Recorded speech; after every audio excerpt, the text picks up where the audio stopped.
This is a CBC podcast. Your iconic moments from the Tokyo Games. This is Alberta at Noon. I'm Anis Hidari. Nearly 2 weeks into the Olympics and 1 weekend left to go, Canadian athletes are still topping the podium. Really, it's all about Warner. 9,000 points and created history for Canada. Absolutely brilliant to see Warner finally enjoying his moment to shine. It was hot and humid in Tokyo as Damian Warner got the highest score ever in the Olympic decathlon. Not only a record, but Canada's first gold medal in the event. One more big moment at these Olympic Games. Today, we want to know what your highlight has been so far. If you'd like to jump in on this conversation right away, the number to call is 1-866-468-4422. That's 1-866-468-4422. Tell us about the performance in Tokyo that stands out for you. Maybe it's this one. Here comes DeGrasse, accelerating. DeGrasse at the line. He's got the gold medal. Andre DeGrasse, 1962. A personal best and another Canadian record. Let's go! Andre DeGrasse winning gold for Canada in the men's 200-meter race. Maybe soccer. Are you excited to see the gold medal game the Canadian women are playing after defeating the Americans in the semifinal thanks to this penalty kick? Fleming against France. Fleming scores! Canada leads in the semi-final. Maybe, just maybe, this is the night for Canada. It was the night for Canada, and now we're going for gold. But, you know, it's not just Canadian athletes. Who could forget Norway's Karsten Warholm, setting that world record in the 400-meter hurdles. Over the final hurdle, Warholm, though, with reserve, will hold off the American to win the gold medal in a world record. Another world record, 45.94 seconds in a magnificent display of talent in hot, humid conditions in Tokyo. Karsten Warholm ripped open his shirt after that race, celebrating his victory, but, you know, it's pretty hot out there. It's just one of the memorable moments from these Olympic Games so far, and today we want to hear about your highlight. Again, the number to call, 1-866-468-4422. That's 1-866-468-4422, I should say. We want to hear about your highlight from the Olympic Games. You can also email us, alberta@noon@cbc.ca, or you can send us a tweet. We're at Alberta at Noon. To kick things off, we've got Morgan Campbell with us for the hour today. He's a senior contributor with CBC Sports. Hi, Morgan. Hey, how's it going, Anis? It's going well. So, I mean, I've been watching the Olympics. You've been watching the Olympics. We've had to stay up late for it. The Olympics have ruined my sleep schedule. It totally destroyed mine. I've been drinking a lot of coffee. Yes. That's part of the experience, I guess. You know, what's it been like for you watching these games over the last few days, the last couple of weeks? It's been, well, one, I was a little apprehensive because I didn't know how it would turn out because the pandemic is ongoing and we can't lose sight of the fact that as all these events are unfolding, like people in Tokyo, they're dealing with record numbers of new coronavirus cases every day. And so that casts a shadow over everything that's happening, and like rightfully. I don't think it's responsible of us to just say, well, forget about COVID because there's a big sports party going on. Like, that's not fair to the people who live in Tokyo who are going to have to wrestle with this after the Olympics are gone. And it's not fair to the athletes who do also have to navigate all this stuff, and their normal Olympic experience is completely altered because of everything they have to do to try to avoid this virus. Not to mention that there were athletes, and probably still are, testing positive. Sam Kendricks, who was one of the medal favorites in the pole vault, tested positive. So I didn't quite know how these would turn out.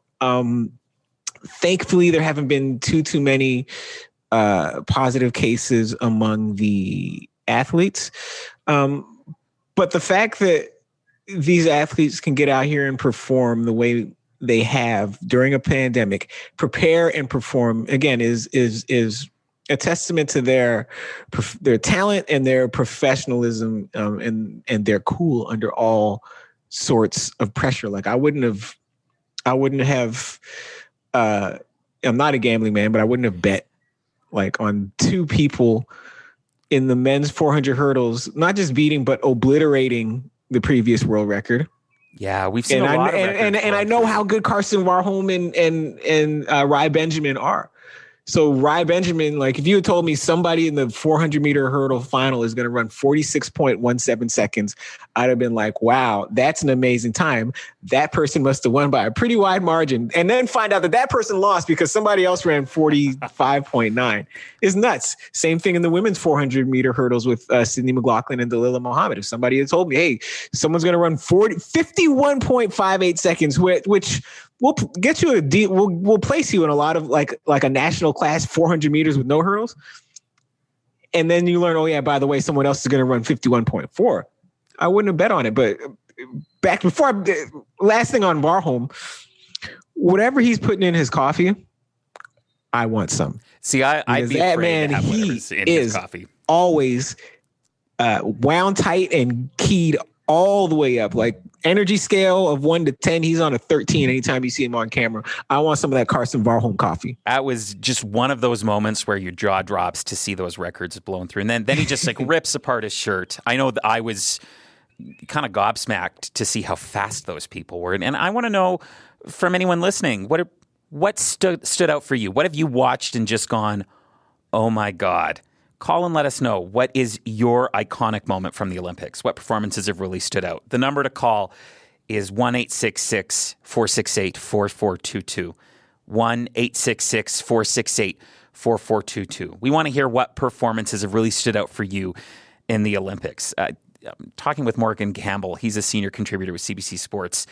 And we got to start off by asking about Damian Warner's gold in decathlon because, it's record setting, But he says, he finishes with more than 9,000 points.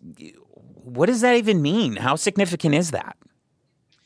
Well, think about this. It's 9. I don't remember what his actual point total was. I'll probably have to look it up, but it's an Olympic record. So you think of all the great decathletes you've seen in the Olympics up until now, Ashton Eaton, Daley Thompson, if you're old enough, that's probably the first decathlete I remember. Bruce Jenner in Montreal in 1976. Damian Warner has more points than 9,018 points. Right. No one has ever. It's close to world record. I don't have the list in front of me, but like you're getting into world record territory because it's almost impossible to be that good at that many events, which is why the decathlon is such an insane challenge. Yeah. So to see him do that again after a 1-year delay, and also in 31, 32, 33, up to 40 degrees Celsius heat is even more mind-boggling than it would have been otherwise. And so what you've seen with Damian Warner is just like a steady building for the last 2 Olympic cycles from 2012 until now. He's just improving a little bit every year. And the amazing thing about him is he is still every bit as good as he ever was at like the pure speed events. Like most people, when they get to 31, they're not running a personal best in the 100 meters, but Damian Warner just did that, right? Yeah, I mean, and then to do that, but then also to be able to run 4 minutes, 30 seconds in the 1,500 meters.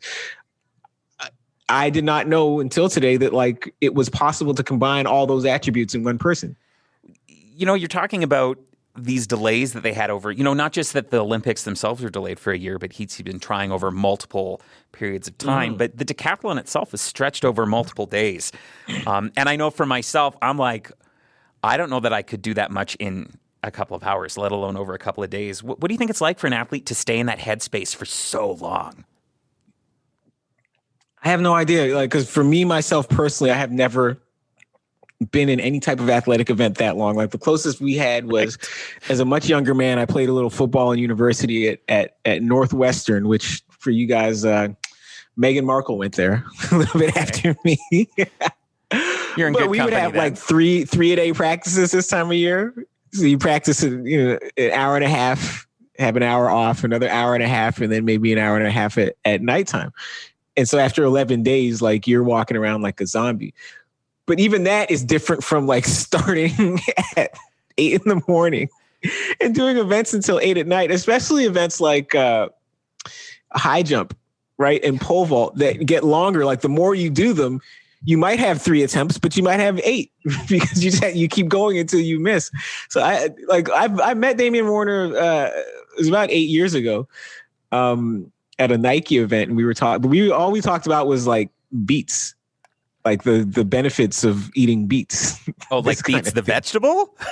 Oh yeah, absolutely. I mean, yeah. I guess they're really.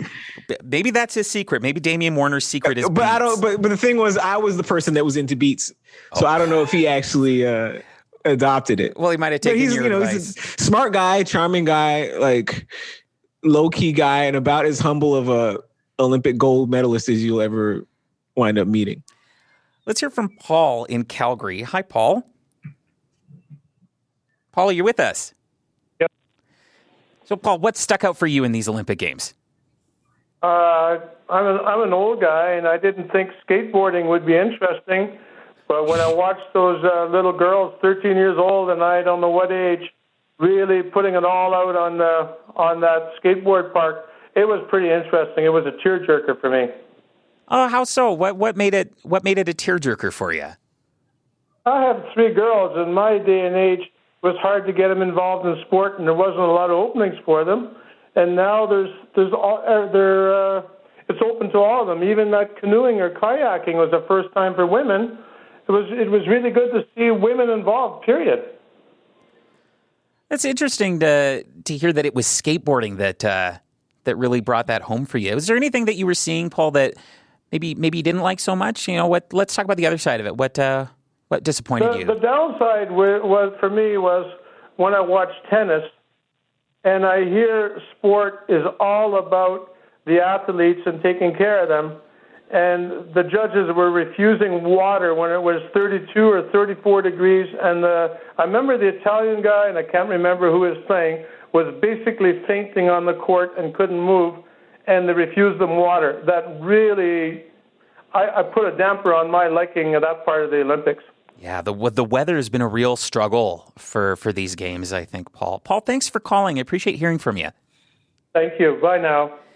If you've got your own opinion on what's been going on at the Olympic Games, you've got moments that you want to share with us, you can call. The number is 1-866-468-4422.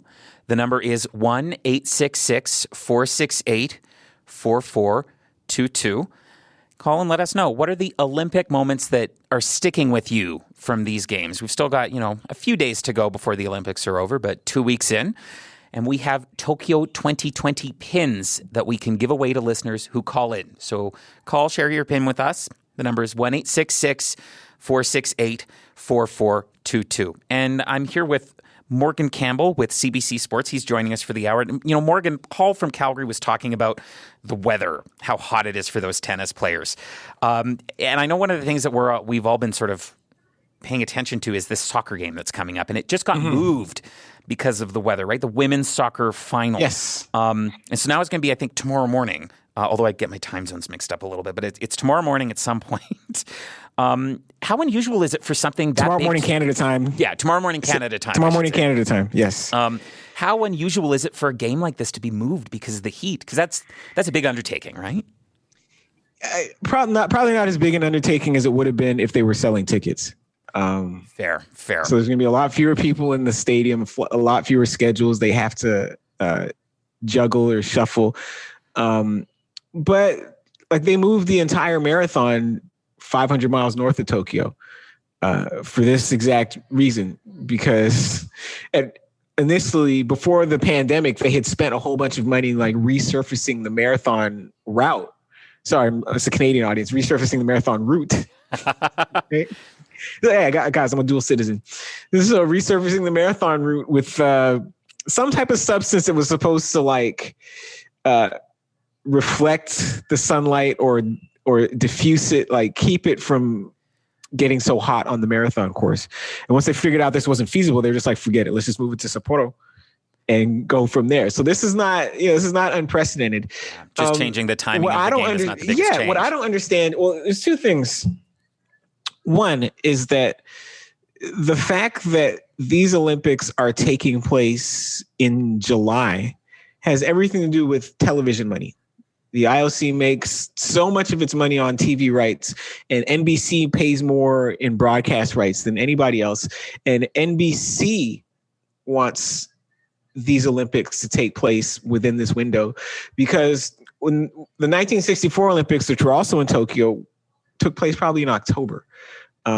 If you're old enough to remember the 1988 Olympics, which were in Seoul, Korea, which like in terms of, in the context of the entire globe, is not that far from Japan. It's not like the distance between Tokyo and Toronto, right?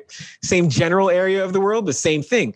Too hot at the height of the summer. So if you guys remember the infamous Ben Johnson race, that was in September, right? Probably the second week of September for just that reason. Yeah, so the weather would have been just as hot around that time, right? Yeah, but NBC's like, we don't want a September, October Olympics because this thing has to start and finish before football, because we can't have anything interfering with Sunday night football, Notre Dame football, any of this. And so you wind up with the Olympics in the middle of the summer. But the other, like the same reason, like the next World Cup in Qatar is not going to be in the summer. They said, look, we got to move this thing to December. And when they had World Track and Field Championships in Doha, the thing they did with the distance events is they ran probably at midnight. They were running in the dark, anything to make sure that they were spared like the worst of the heat. And that was another championship too, that was later in the year. So what I don't understand is why the organizers, like from Jump Street, didn't say, hey, wait a minute, this is a women's soccer final, outdoor sport, 90 minutes of running. Why are we putting this at noon? Why don't we have a 10 p.m. kickoff? What is stopping us from having a 10 p.m. kickoff? Nothing. And so somebody got smart, which is fortunate.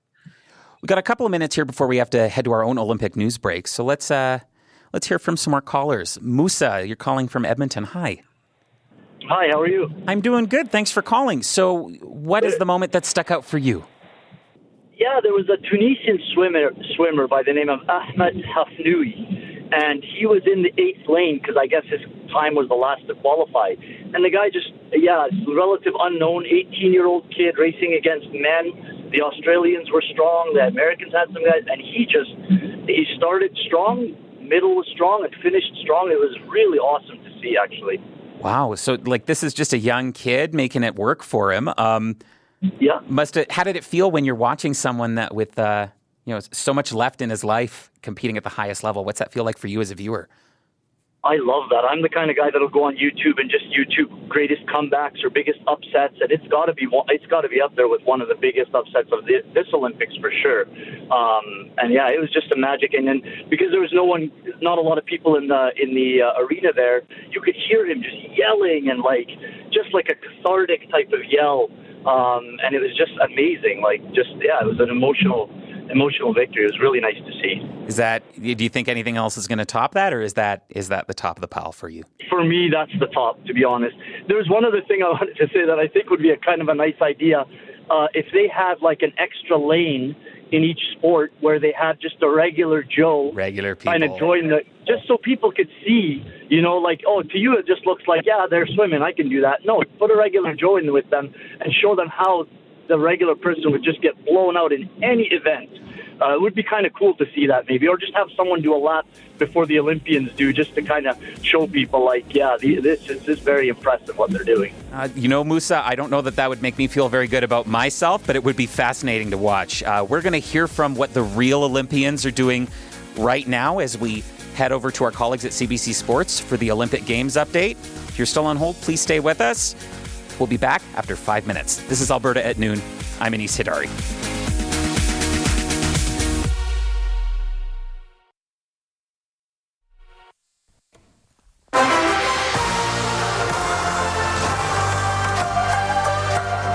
Hello, I'm Nikki Reyes. 10 events, 2 days, and one sweet victory for Damian Warner. But he really is winding it up, isn't he? He's going wide and he's going for it. Throughout my whole career, I felt like I'm like the luckiest athlete in the world just because I came from a situation where I really didn't have any goals or dreams or anything like that. And look at Damian Warner go. He has gone past Pierce Lepage. Warner kicking with 150 meters to go. You dream of this, but you never really expect it to come. And I've never been in this position before where something like this, one of the dreams came true. That's enough to crack 9,000 points for the first time in his career. Can you believe it? In decathlon, 9,000 points is the holy grail for a competitor. It's only been achieved 3 times before. Warner reached 9,018 points today, an Olympic record. And he did it alongside fellow Canadian Pierce Lepage, who finished 5th.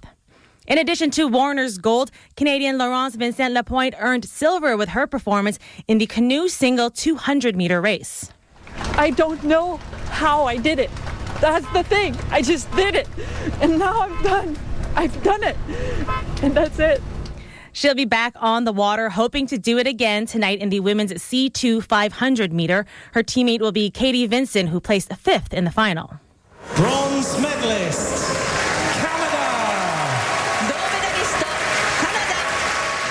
It was a bronze medal for Lauriane Genet, who cycled her way onto the podium in women's Keirin. Fellow Canadian Kelsey Mitchell ended the race 5th. The two will be back at it on day 14 in the qualifying round of the women's sprint.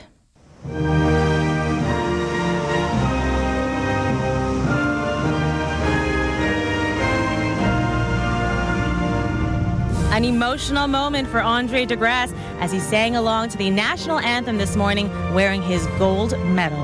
I just remember the journey and what it took to get here and how much hard work and how much perseverance and determination I had to get to this stage, and now it's finally a dream come true. Let's bring in CBC social producer Alexis Allison. Yeah, so Andre's been pretty busy on social for the last 24 hours. He's reposted a lot of great congratulation messages, including one from Canadian actor Ryan Reynolds. And thanks to a couple of sharp-witted tweets yesterday, Degrassi was actually trending for a short time on Twitter, as in this would be a great opportunity to name a school DeGrasse Junior High. Until that happens, Andre will have to settle for a day named in his honor. According to Markham's mayor, that's Andre's hometown, August 4th has been declared Andre DeGrasse Day. That's awesome.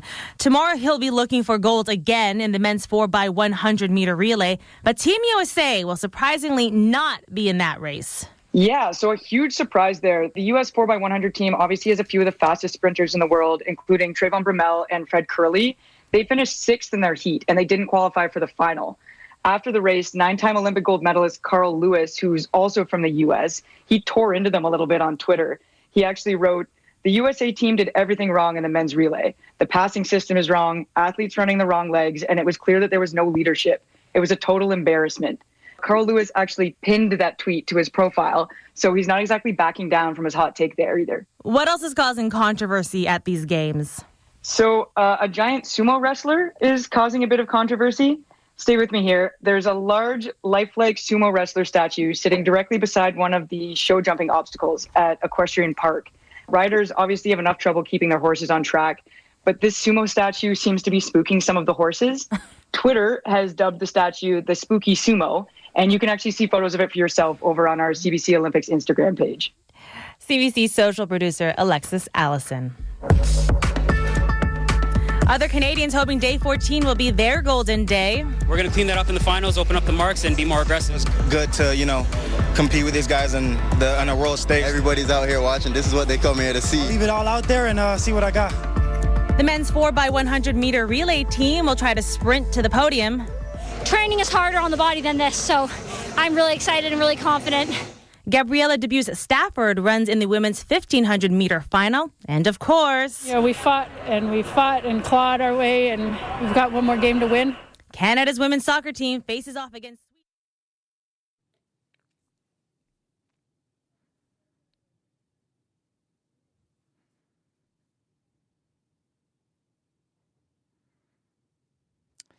Thanks, Nikki. I'm Anis Hidari, and this is Alberta at Noon. We'll keep talking Olympics in our next half hour, but first we're going to get a news update. Tahira Faruzan is here with that now from the newsroom. Hi, Tahira. Hi, Anise. Federal Health Minister Patty Hajdu has sent a letter to her Alberta counterpart saying she shares concerns about the province's plan to lift all of its COVID-19 health restrictions.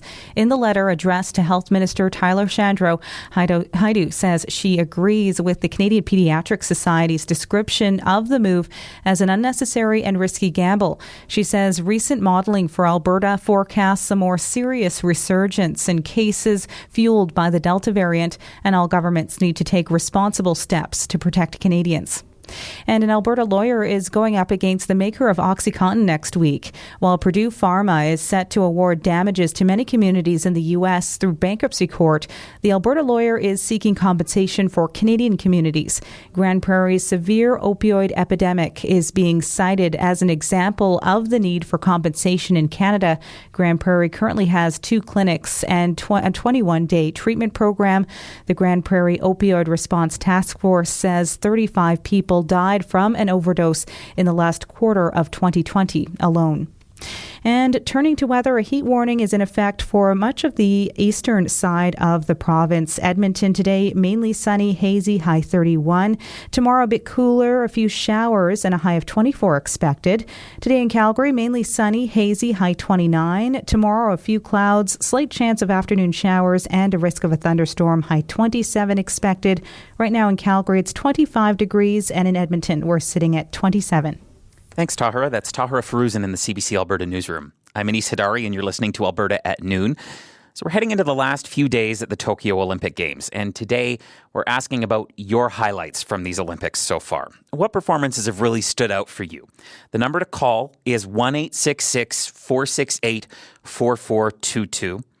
That's 1-866-468-4422. Maybe there's a competition you got up early to watch or you stayed up real late to watch.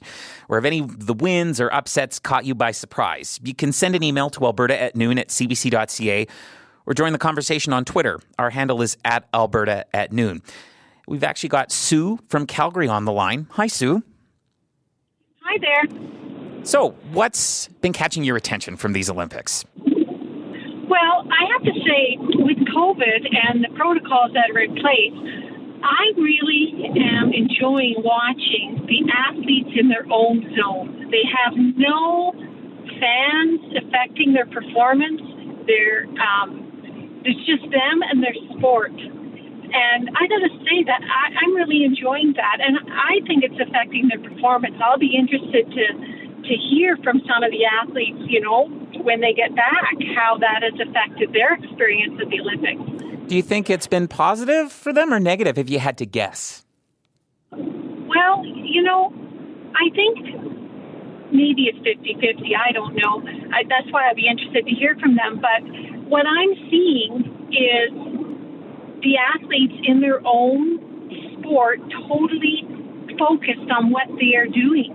Like, for instance, when Anders Grass finished his gold medal round and, he's just celebrating. Yes, the fans would have been great to have and so on and so on. But instead, I don't know if CBC did this or the networks did this or who did it, but instead he was presented with a television screen with Zoom and his own family.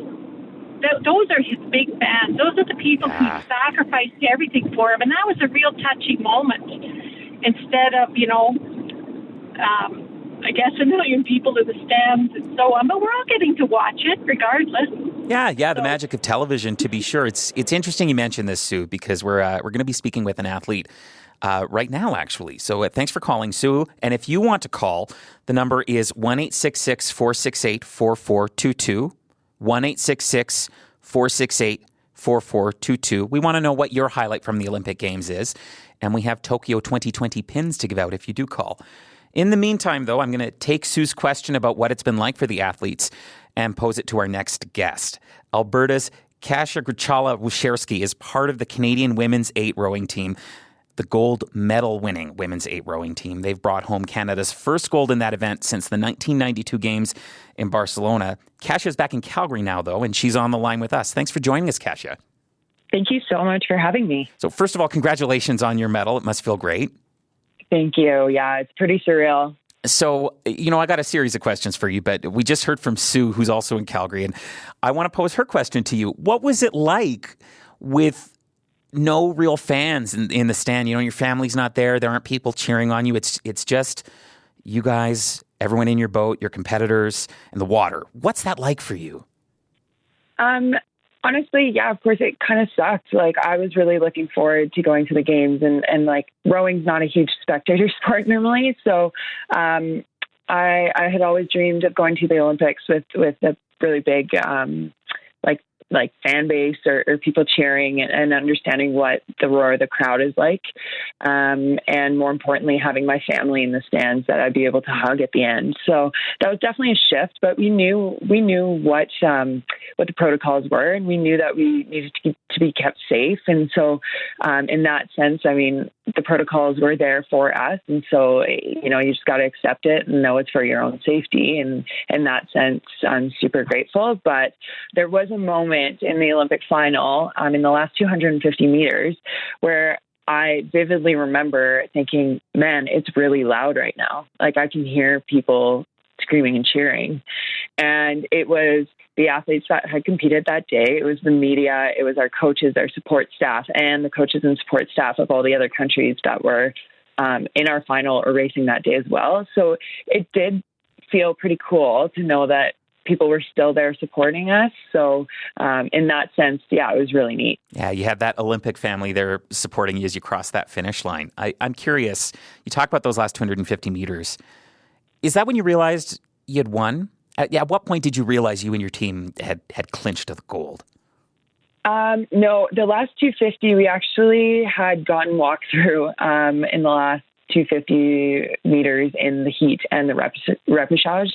And I just knew the girls weren't going to let that happen today. And that was a really cool feeling. But I didn't really understand what that meant in the race because I was so focused from stroke to stroke until I got to the last 5 strokes. And we were far enough ahead that I thought nobody's catching us now. And I was like, oh my gosh, we're going to be Olympic champions.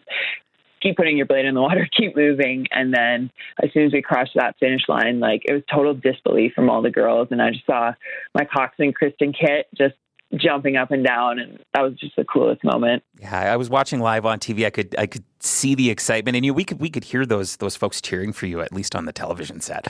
Yeah. But you had to leave shortly after. You're on your way home. You're home now. I'm curious, you mentioned your family not being there. You can't really hug them.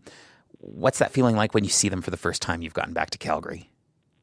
It was definitely emotional seeing my parents, my boyfriend, my sister at the airport waiting to greet me. And it was so awesome. I think I was so tired. I barely slept in a couple days since we raced. So everything was a little dreamlike maybe, but no, it was just so amazing to finally be able to hug my family and have that moment with them and just celebrate with them. Now that you're home, what have you been up to other than talking with us on the CBC here? It's been really kind of busy, honestly.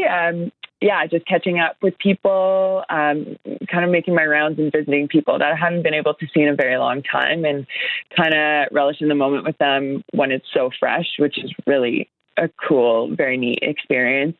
I'm just so happy to see everybody and see the community that's really supported me and made this all happen. So it's been really special, and it's been kind of a whirlwind and not nonstop. But I'm so grateful for it. It's probably made you a little too busy to be able to watch much more of the contests, I imagine. It sounds like you've been pretty tied up. Is that the case, or have you been able to use your jet lag to keep track of the rest of the Canadian teams? Yeah.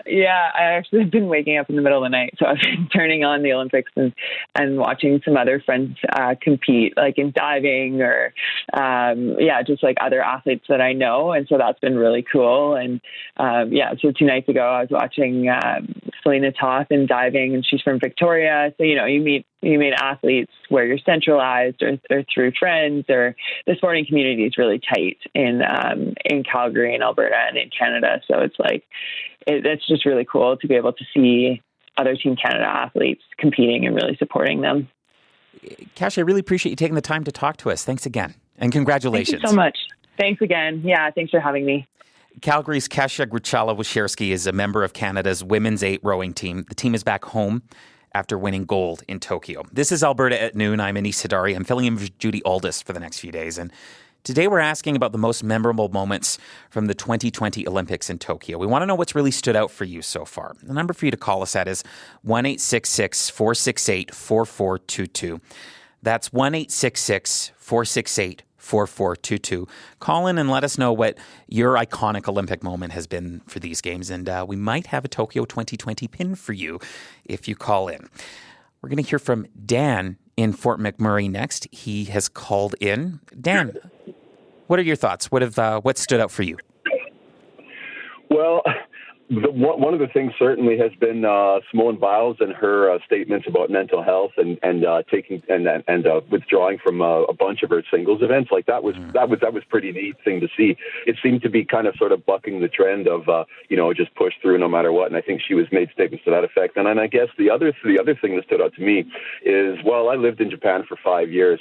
My wife's from there. We have a son now, so obviously I have a lot of ties to that country. And the surfing venue in Kazusa Ichinomiya is like 5 minutes from the town I used to live in, Ichinomiya itself. So I lived there for the first couple of years. So I mean, when the surfing was on, I kept waiting for them to shift from the water to the actual beach and say, oh yeah, there's some things there I don't recognize, because I used to go swimming right around there all the time. Such a neat sort of touchstone for you. Then you can recognize the places and the landscapes that they're showing. That's really neat, Dan.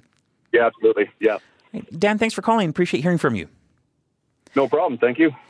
I'm going to bring in Morgan Campbell here. He's joined us for the hour. He's a contributor to CBC Sports. And Morgan, I want to touch on what Dan was saying there about Simone Biles. She's the American gymnast who withdrew from a lot of the events in these games, talking about mental health and her mental health being behind her withdrawal.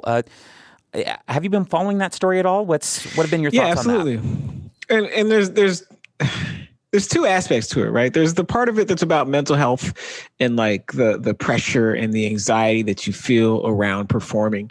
And that still is something that a lot of the public can't quite grasp because they've never been in that position, never faced that type of pressure, never faced that type of anxiety. And in fairness, like the Olympics are full of people facing all types of pressure, and they have different ways to deal with it. And the person that can understand pressure but not let it affect his or her performance is the person that wins most of the time.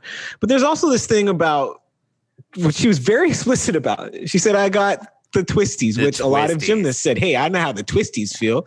And it's like this spatial disorientation when you're in the air and you're spinning around and you lose track of where the ground is. Yeah, right? They sort of lose control of their bodies, right? Right. So even if you don't think depression and anxiety are real things, and there are all kinds of people out there who don't think that's real, who think it's all made up, and who think every athlete that says, hey, I need some time off to heal my mental health is just lazy or faking it. You have to understand that if this person can't find the ground, this is not now anything that's like abstract or up for debate. This is, a loss of sensation, like a type of blindness. And to ask that person to find the ground with their feet reliably from 10 feet in the air while they're spinning is almost impossible. And this is so like Simone Biles was at the point where she was courting very serious injury. This is not just a question of I'm too tired, someone else take my place. I don't want to do this because I'm lazy. I don't want to do this because I'm weak. She says, I can't do this because I might break my neck. And so one, it was really smart of her to pull out midway through the team competition, let someone else who's feeling better, who's not suffering from vertigo, essentially, go do this thing. And two, you saw when she came back in the balance beam, she did all kinds of techniques that didn't involve spinning. Yeah. Right. So and she was not making this up about feeling disoriented when she spun. Yeah. And so guys like this happens. It's just like an injury in any other sport. Like Usain Bolt, his last global competition in 2017, running the relay, like he pulled his hamstring. He didn't even cross the finish line. Like it happens to people. Like get over it. Like Simone Biles is not insulting you personally when she pulls out of an event. If she pulls out of an event, this is what she does for a living. If she pulls out an event, she has a very good reason to do it. So like, calm down, guys. I think the concept of the twisties is certainly, it was new for me. I've very far removed from a gymnast. And so the idea that mental health issues can really lead to physical consequences for these athletes, I think was really eye-opening for a lot of folks. Of course, she came back to win bronze on the balance beam now, so she's recovered. And as the average person, like all these people criticizing Simone Biles are the same people that won't go to that won't go to the amusement park and get on the tilt-a-whirl, right? Because after they get off, they got to sit down because the world is spinning. They can't drive home. Yeah, that's right? fair. But they expect Simone Biles to have that same feeling, but also be 10 feet in the air, moving quickly, doing flips. Like, use common sense, folks. Come on now. We've gotten an email from Aurora, and she writes about the BMX bikes performances. She calls them unbelievable. And Aurora says, I would like to know how many concussions, life-altering wipeouts occur to competitors on the road to the top. But Aurora also mentions they loved Damian Warner and Andre DeGrasse's achievements, and Pierce LePage finishing 5th on one leg. Amazing. A lot of iconic moments there. And I was watching the BMX as well, and it's definitely... it's stressful to see how dangerous it could be. You feel anxious when you're watching it. Well, you're in Calgary. It's short track speed skating on wheels. Yeah. Right? And you could be the best person, but also you have to be the person that doesn't get caught up in one of these crashes that seems to happen every other heat. It is crazy. It's tense. I want to hear about the moments that have been tense, emotional, iconic for you as an Olympic viewer. Call us at 1-866-468-4422. That's 1-866-468-4422. We're going to hear from Romaine in Edmonton now on what they're thinking. Hi, Romaine. Hi. Thanks for taking my call. Well, thanks for calling. So what's caught your attention? You know what? I've just really become aware of this Olympics of a couple of things. First of all, the camaraderie that the athletes are showing, and just the sheer teamwork that they're all doing. Maybe it's because the past year and a half or 2 years have been really cruddy for most people. Yeah. That these are people that have just, you know what, they stop, they pick somebody up and help them across. They do these amazing things. You know, they're congratulating each other after these grueling races. And I think that's just amazing. And it just kind of makes me hopeful that, you know what, these are people who have dedicated their lives to doing this, and it shows. That's also blown me away too, again. But just the niceness of people, and that people really are nice, you know, and that's just really hit home, I think, for me, this set of Olympics. That, yeah, you know what, you can have all this going on in the world, but when you throw a bunch of people together with similar goals and have been down similar paths to get there, they're just really decent and they're nice to each other. Yeah, it's we saw the Qatar and Italy high jump competitors. You know, they shared the gold medal. I think it's one example of many of all these teams and people from around the world coming together. Absolutely. I mean, well, except for the American ladies soccer team, who, you know, had a few words to say, and I think she got pretty slammed for you know, saying that, but and rightly so, to be honest. But I think it's just been really nice generally, and maybe because there's no crowds, or I don't know, but I've just been so proud of everybody who's been there. Absolutely. You know, not just our Canadian athletes, but all athletes. Well, I'm glad that it's given you some positive things to look at in the middle of such a tough couple of years for the world. Thanks for calling. I appreciate hearing from you. You bet. Thank you very much. Bye-bye. Bye-bye. I want to hear really how everyone's feeling about these Olympics and what the iconic moments have been for you. You can call us at 1-866-468-4422. If you call, we might have a Tokyo 2020 Olympic pin for you. The number is 1-866-468-4422. We've actually got Colleen from Vulcan on the line. Now, Vulcan's one of my favorite places, so I'm glad to have a caller from there. Hi, Colleen. Hi. So what's stuck out for you here? I know Vulcan's been watching a hometown hero pretty close. How's that been? It's been amazing, actually. The whole downtown, everybody's been putting out signs and decorating, and we all got shirts with Kiera plastered all over it. So it's been a pretty amazing few weeks leading up to the Olympics. So, and that's Kiera Wardley, right? The rugby sevens player? Yes. So that's her. I know you folks had big viewing parties in town for, to watch those games. What was that like to just have everyone, watching together, even though nobody could really be there in Tokyo? it was. I think that's my highlight for sure. I was able to actually go to one of the viewing parties, and where her mom was there and her grandparents, and yeah, it was amazing. And Kiera scored 2 tries, so that definitely has to be a highlight for myself, and I think for most people in our town. We have a great rugby program, and it's to have an athlete go to the Olympics. We've had a few go on the 15s Canada team too. So yeah, it's amazing. Colleen, I appreciate you calling. Thanks for sharing those positive vibes with us. Thanks. I'm joined by Morgan Campbell for the hour. He's with CBC Sports. Morgan, we just heard a couple of callers talk about the great community vibes that they're getting out of these Olympic Games. Do you think that's, you've been a sports guy for a long time. Is it a little unusual that everyone is coming together to watch these games at home because of COVID and not being able to attend them in person? Or what's different about these games when it comes to the community? I don't know, because I don't know what percentage of Canadians from any given town would be in Japan right now anyway, right? I don't know that it would be enough. You wouldn't wake up one day and be like, man, 10% of Vancouver's population is in, we got to close schools because all the teachers are in Tokyo watching the Olympics.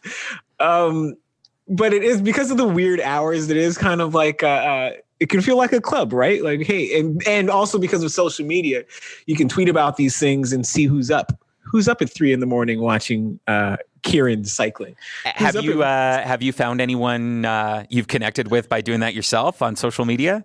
I will tell you what happened. I've gained probably 150, close to 200 Twitter followers, and most of them are from Namibia, because I had written a couple columns on cbcsports.ca about the Namibian 200-meter runners who were forced out of. They started out as 400-meter runners, but World Athletics has very arbitrary rules, only targeted at women and only targeted at events from 400 meters to a mile, basically because they wanted to sideline Caster Semenya. And so all kinds of other people are collateral damage in this rule. And these 2 runners, teenage runners from Namibia, they were collateral damage. So they had to move down to the 200 meters, which is completely unfair. They weren't they weren't cheating. They just happened to exist outside this really arbitrary rule. And so one of them wound up winning a silver medal in the 200s. But basically, this is really big news in Namibia, which I should have guessed it was, because I don't know how, Namibian athletes don't make big splashes on the world stage very often. And so this is huge news in Namibia, and somebody in Namibia figured out that I was writing about their 2 track stars.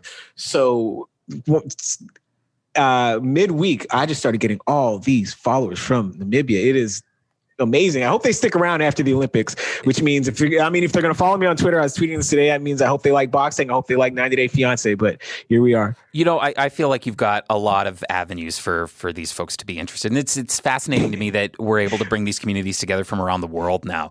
You want to hear something funny? Kasha, our guest, she and I have a mutual friend in real life. Lisa Roman from the women's 8s team, gold medalist. She married a guy named Marcel Samuel, whom I used to coach in football. I mentored Marcel from the time he was about 14 until, now he's grown up, and we're both washed up ex-football dudes. So I was at their wedding. So the world is small. The world is a small place, and it gets smaller when the Olympics are on. Yes. Tony from Calgary's on the line. And hi, Tony. You still with us? You bet. So, Tony, I understand that, I bring you in here because I know you are super keen on being able to watch everything that's happening with the Olympics. Is that right? Oh, absolutely. So tell me a little more about that. Sheer access to content that we've been given through even just the CBC website. I just pulled up athletes from Namibia. Namibia, yeah. Just after that last caller. But, I can watch a whole event, and I have access to the raw content, which, sometimes, you might hear some swear words or see an uncomfortable wedgie or something like that. It's just like there's cameras in the venue, and they're always rolling. And even the surfing, there's 12 hours of content.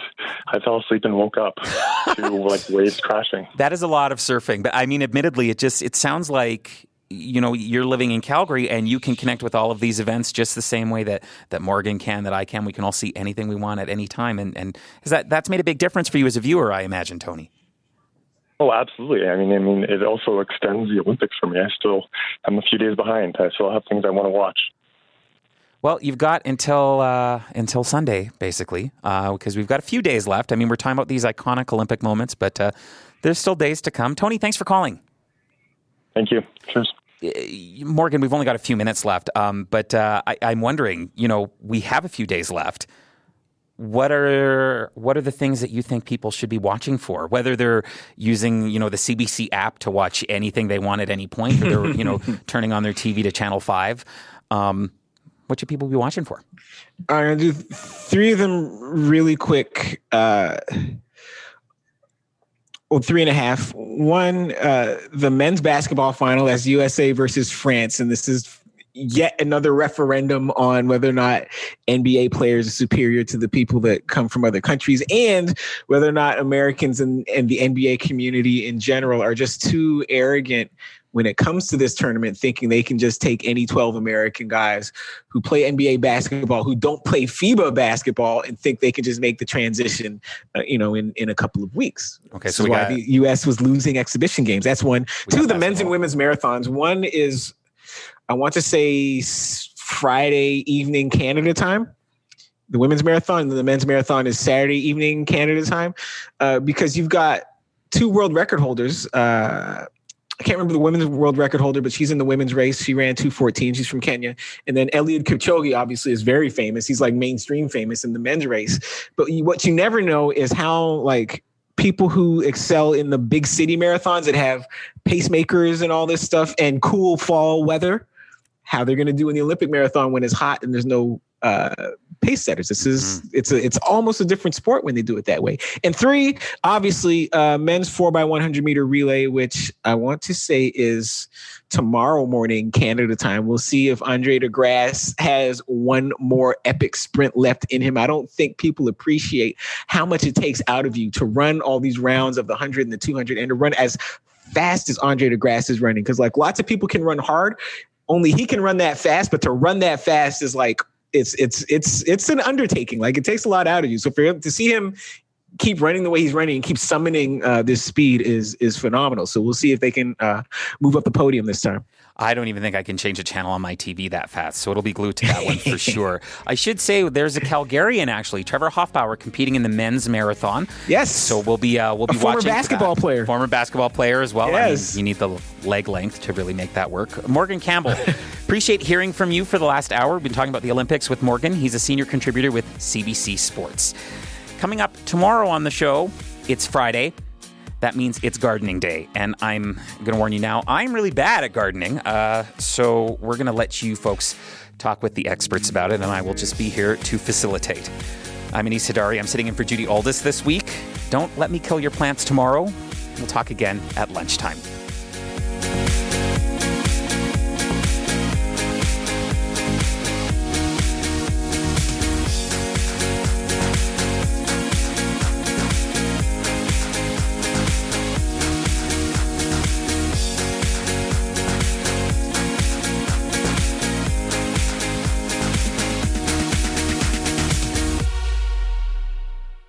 For more CBC podcasts, go to cbc.ca/podcasts.